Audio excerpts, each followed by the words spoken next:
Hi, and welcome to Business Unusual. I'm Liz Whitehead, co-mastermind at Diversity Masterminds. I'm here with Heather Cox, my other Hi. co-mastermind.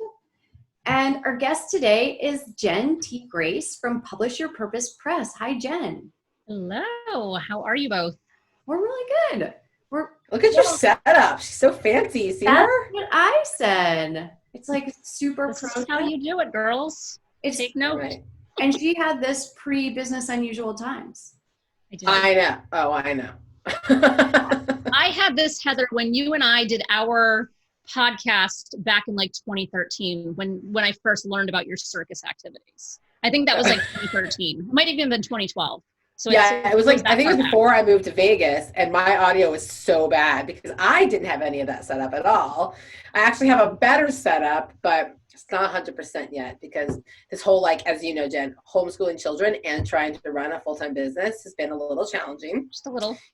And we moved offices at the same time. So, it's been fun. Yep. Yeah. And Jen just moved into a new house too. So New house. That's right. Yes, so I'm surrounded by boxes, as I was telling Liz prior to recording. So But you've been busy. Yeah. Let's get into it. But first, tell us about Publish Your Purpose Press. Sure. So, yeah.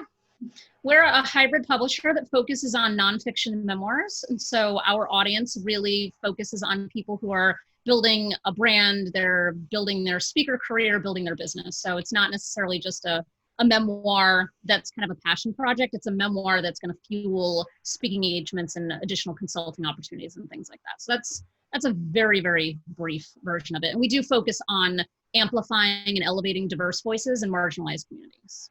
Cool. So how can And most of them are stories. Sorry, but most of them are stories about the people with a passion for what they do, right? It's not somebody who's like, oh, I created this widget, let me tell you my story. It's because somebody overcame something, right? Most of your authors are, as you said, from like marginalized communities, and so they have some kind of passion behind and purpose. Hence the name of your company, right? Yeah, it's really, there's a lot of stories of overcoming adversity. That's kind of a big theme, and we have a book that is just about to come out that's about the 8 steps to overcoming adversity. And it doesn't have to be like, it's not a pain Olympics, right? So my adversity versus Liz's adversity versus yours, Heather, like they might all be different, but that doesn't mean, any one of us trumps one another. So, it's all about just kind of amplifying that collectiveness. Because honestly, I think people need to feel seen and heard. And oftentimes they're not. And so that's really what our focus is how do we just help amplify those voices so someone who might be struggling with whatever's going on, they just don't feel as alone as they might have otherwise. Awesome. Well, and adversity and entrepreneurship often go hand in hand. Like people overcome adversity and become entrepreneurs. Have you found that with your clients? Yeah. I think I've worked with almost 150 authors at this point, and I think only like maybe 5 aren't entrepreneurs. Like they have an employed job somewhere. But even them, they have like a side hustle. So yeah. And I think, I don't know, I feel like anyone who's an entrepreneur just kind of knows that like you have to have like a different mindset and a different state of your mental health to agree to do this to yourself on a daily basis, right? Like we all I feel like we all have to have like a little something wrong with us in order to to want to do this to ourselves repeatedly. Right. And so, and luckily now we have a whole new challenge as entrepreneurs. If we are getting bored with the regular challenges. Yeah, the regular challenges. Now we have COVID-19. And so how has that affected your business? How has that affected your clients, or has it? It certainly has. I feel somewhat fortunate that it hasn't impacted me as much as it has impacted friends of mine. But, for me, when everything started to unravel in March, I was like, all right, I need to come up. Like, I like to be doing, I like to be active. I like to be taking action. So I immediately was like, all right, if stuff's going off the rails right now that I can't control, what are things that I can control?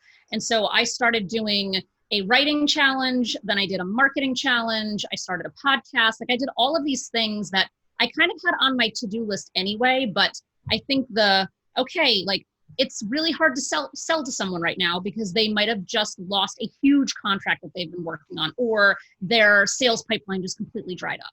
So how can I come from a place of service and be planting seeds and opportunities for anyone that might want to work with me later. So that's kind of how I've been treating this entire thing of how can I just be giving away content and providing value for people? Because at some point this will end. I don't think anything is going to look the way it did before, but at some point we will kind of come to some kind of end of this part and into our new reality. And I want to kind of be ready and have my business primed for when that does happen. But it's certainly impacted our authors because Amazon hasn't been prioritizing books, number one. So that's problematic when your business is selling books, when Amazon is like, oh no, we're going to wait 6 weeks to ship that because we have to ship out essential items first, which makes perfect sense. So there's that problem. And then all of our authors are speakers. So they're not speaking. Mm-hmm. Or if they are, they're speaking in virtual environments. And it's harder now to even order books because books usually would be able to get an order in like 2 days, ship it out. Now it's like 30 days to get an order of books. Oh, wow. So there's a lot of, it's hitting the publishing industry in a lot of different ways. And yeah, it's certainly impacted our authors. Yeah. So tell us a little bit about like the writing challenge and how does that address the problems that your authors would be seeing? So I started a 30-day writing challenge on St. Patrick's Day. So it was March 17th, just almost like on a complete whim of just like, I think this would be fun to do.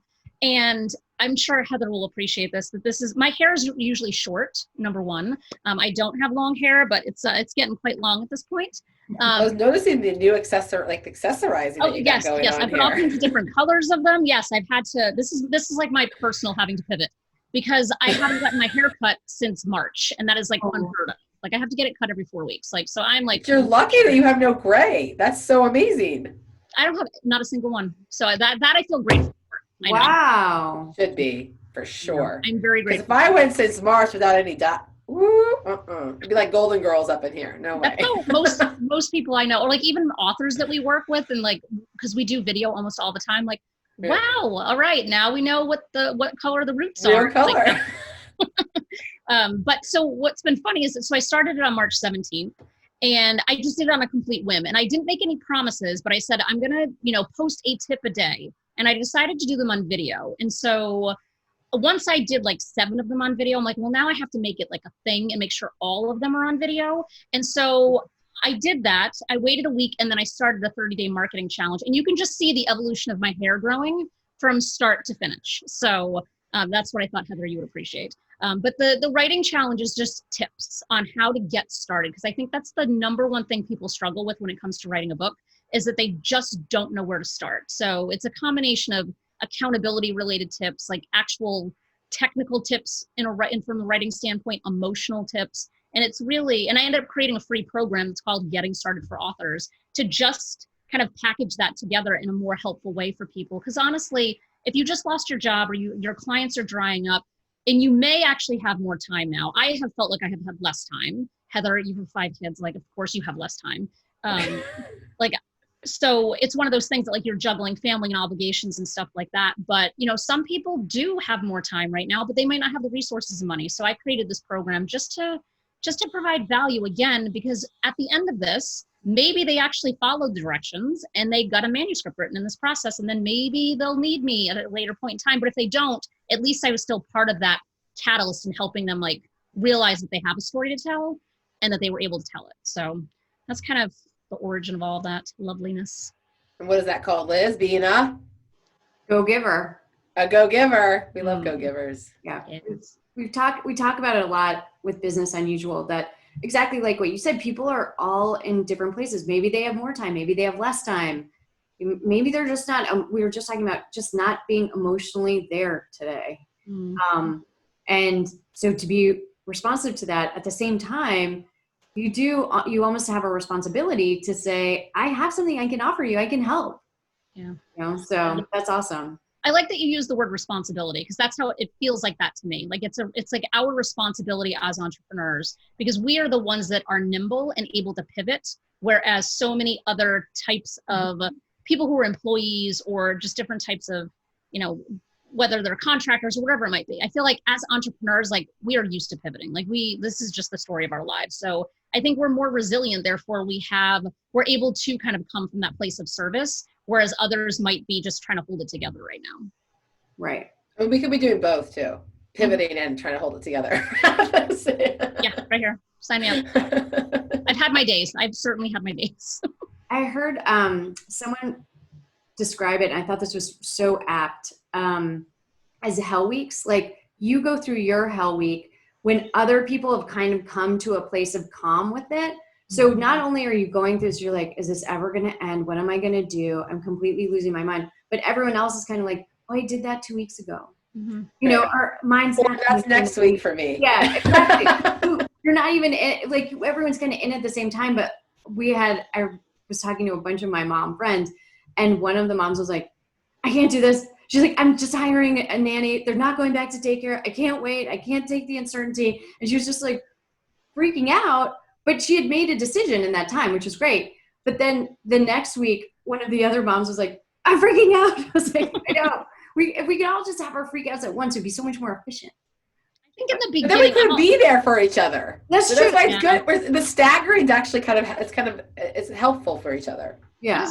that's a valid point. And I think in the beginning of COVID, right, we were all kind of there at the same time. And my friend Jennifer Brown, which I'm sure I know, Heather, you know Jen, Right. and Liz, I'm sure you do too. She and I decided at the very beginning of COVID just to have conversations every week.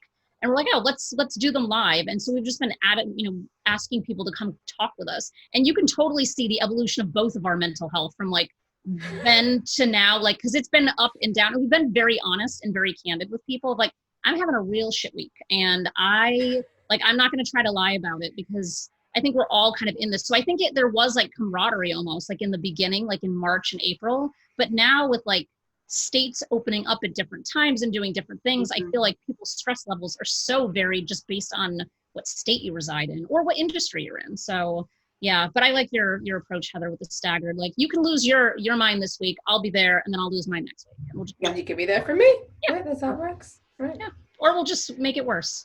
I'm like, oh crap, I didn't even think about that in my breakdown last week. Damn it, Jen. Yeah, you're not Right. going to have a book written, Heather. Right. You don't have your What's wrong? book I written. know. Oh, we've had this conversation for like 5 years. I know. Mhm. It'll come. It'll come. One day. So did you do anything special for Pride Month Oh, yeah. with your company? No, actually, that's a good question.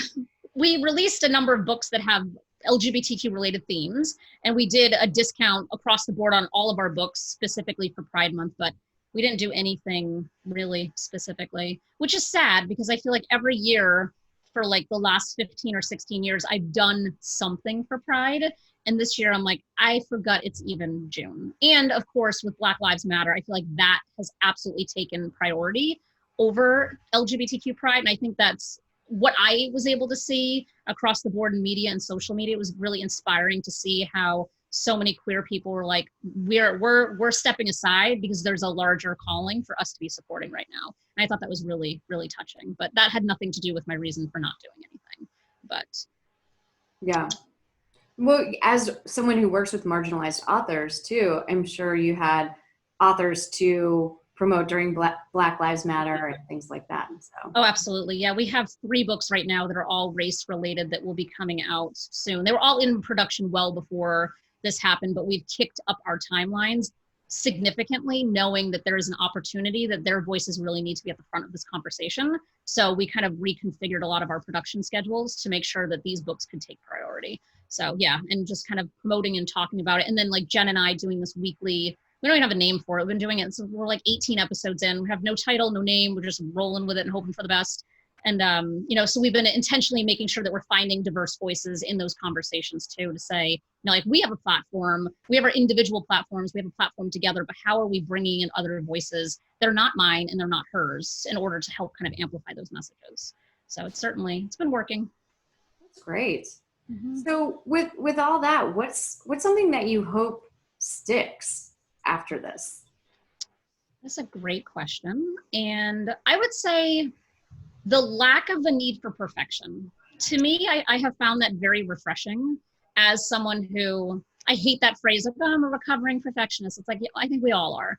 But I think just like we were saying before, with like your roots showing or your hair being a mess, or whether or not you're wearing pants when you're on a video, like just all like those things. Like, I feel like there's just something so refreshing about just kind of showing up where you're at on that given day in whatever kind of state your mental health might be and not being judged for it. So I feel like there's something really refreshing that I feel we've just been less judgmental toward one another. And I'm just saying like in this virtual environment, but I think that's kind of across the board too.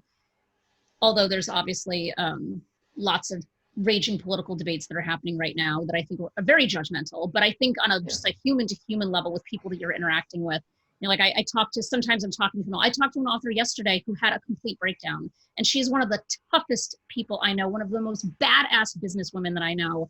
And she had a breakdown, and I just felt for her. But at the same time, I felt so gracious that she was able to have that breakdown and know that she was in that safe space to do so. And I feel like COVID is a lot of that driving force behind people just kind of letting their guard down and letting people kind of see the more human side of them versus like the, hey, this is me, this is the professional person. And I don't want to lose that. That I've really been enjoying. That's Yeah, I really agree. interesting. Yeah. I mean, even like when Liz and I did our virtual event for Merck, I was away in a beach house, and it was like, 5 a.m. Pacific time when they did it, because East Coasters forget some of us at West Coast are 3 hours earlier. And just as we were about to go on, I hear the two little 3-year-olds walking up the stairs, "Mommy," and I'm like, "Oh my God," whatever. But Liz was like, "Who cares? Like, it's just gonna it'll just add to it." And the same with like the Disability in Conference. Will, who used to be at Merck and now is at GlaxoSmithKline, was like, "You guys, I can't get my kids to be quiet." And we're like, we don't care. It was like a panel. We're like, it just adds to the ambiance. Nobody cares. Yeah, I think it is what it is. Remember when the guy had like his baby come in, right? Yeah. So like that was such a big to do, and everyone thought it was hilarious. Yeah, it was newsworthy. Now it's like, welcome to the circus. Welcome like, to Tuesday. Yeah. Yeah, especially with people who have kids. Like, I feel fortunate. My son's going to be 12 in a couple weeks. And I was just like, can you just go downstairs? I just need a little bit of time while I'm doing this. And he's fine. But like, if he were 5, like Heather, you have a brood of children that are young, like that's hard. That's hard. And I feel like Liz also has 2 little ones. Oh, do you? My 3-year-old did the moonwalk for a client the other day, which it was great. It was a hit. I mean, was he dressed at least? Because that's always, if my kids have clothes on when they get in the video, I'm like, all right, it's a good day. Nobody's naked. Yeah. My son's walked through without a shirt on a number of times. And it's like, okay, can you at least, like, can we? Yeah. But all of my authors, I shouldn't say all, most of my authors know him. He has, he's got signed. He's like part of the company. He's totally part of the company. He's on the website. Like, he's our historian. So he's very active. So because I just had to adapt, because he would interrupt my calls all the time, that I was like, all right, if you're going to be part of this conversation, I need you to sit and I need you to listen. And now he asks, we were out fishing. I shouldn't say we, I was sitting in a chair. He was fishing. I was supervising. Yeah. And out of nowhere, he was asking me about the spine of books and like how the spines of books are made. I'm like, what? Like out of like the clear blue. I'm like, what are you thinking about that this is where our conversation is going? But it just kind of shows that kids are listening and paying attention to everything, whether we think they are or not. And so I just kind of had him adapted into my company from the very beginning. And so he's got swag from a lot of our authors. Like he's got his favorites. It's adorable, but I had to adapt because I'm like, okay, if he's going to interrupt, I need to make this like a thing. So I've made it. Oh, our historian has just joined the call. Our historian needs a snack. Yeah. Can you hold, please? That's very funny. Awesome. That's awesome. Jen, thank you so much for being here. If people decide they want to use this time to write a book, how do they get in touch with you? How do they find you? So they can go to my website, which is publishyourpurposepress.com. It's a long tongue twister. And then there's a resources tab where I have so many different free resources that are like 100% free. Like just go take it and go do it. And I will happily talk to anybody if they, have questions or just trying to figure out, even if they're not a potential client for me. The publishing industry is really kind of predatory. And so I will talk to anyone just to make sure that they have a positive experience somewhere in this industry, even if it's not for me, not with me. So all that information's on the website. And I'm at Jen T. Grace with 2 N's on pretty much all social media platforms. Awesome. And we love that go giving. That's amazing. Mm-hmm. We do. Good stuff. No, Jen's great at it. Actually, before that was even like a word that we use, Liz, that's one of the things that I always really appreciated and loved about Jen is that she First of all, she always roots for the underdog. So when I wouldn't get fed at conferences, she's always like, Heather needs food. That was always a big perk of being around Jen also. One of my pet peeves. Like, do not get me going on that. I get so angry when I'm in the company when this happens. Anyway. Right. And then, but she's always looking like, how can we support other people? And you know what? To our point, Liz, it's always come back to her because look, she has this amazing businesses. She's transitioned from different businesses. She has some fantastic clients. So yeah, no, she's done all of that go-giving has really served her well, which is what we talk about all the time. So I think it is just a great has to be part of your business model, right? Like it just has to be, it has to be like embedded in the DNA of your company. And like, Right. I think if you half-ass it, like people see that and it's not really go-giving. It's self-serving. It's Yeah. true. Mm-hmm. Awesome. Well, I really appreciate you being here for Business Unusual. Thank Thank you. you, Heather. And Thank you, Jen. yeah, we'll see you next time on Business Unusual.